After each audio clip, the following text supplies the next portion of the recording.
What are some of the larger implications of the goods and services tax? Let's listen to the views of the subject matter expert. While GST has been used more as a tax tool and the primary focus was to subsume the old taxes and get into the new taxes, what we also have to see is that GST is largely transformational when it comes to the economy, to the society, to consumers and to business as a whole. Let me just explain what this means. When we look at GST, we have to bear in mind it is a transaction tax and it is not an entity level tax. It gets applied on certain transactions, does not get applied on certain transactions. What that means is it gives a lot of freedom to the policy makers to decide what kind of consumption they want to promote, what kind of consumption they do not wish to promote, they want to stifle,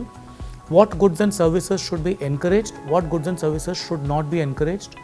what should be the imports, what should not be the imports, how to propagate Make in India. So overall, when I look at GST, to me it seems that this is an excellent tool for the government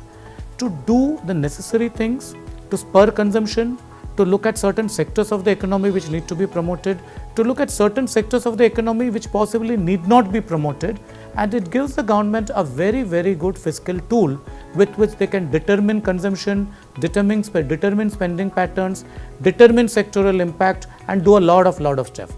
To that extent, I think looking at GST only as a tax which has subsumed earlier indirect taxes would be doing a bit of injustice to the tax as a whole, because the objectives of GST clearly are much wider.